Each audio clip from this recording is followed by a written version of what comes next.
எல்லா விஷயமும் அவன் ஷேர் பண்ணி பார்க்கலாம். அப்புறம் எப்போ 86 ரேங்க் இல்லையா, கொஞ்சம் கேம்பஸ் அதுக்கப்புறம் பார்த்தா எல்லா விஷயம் என்கிட்ட ஷேர் பண்ணிப்போம். நாங்கள் 2 பேரும் பஸ்ஸில் தான் ஒன்றா போவோம். இதில் என்னை கை விட்டு போயிடுவோம்.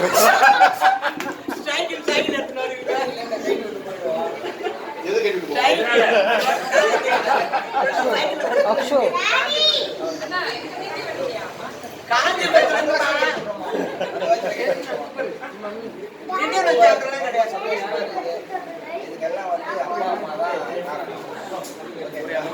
அடுத்தது நம்ம ஒன்றா சேர வேண்டிய பிரச்சனை எதுனா பாப்பாவோட ஃபங்க்ஷன் தான்.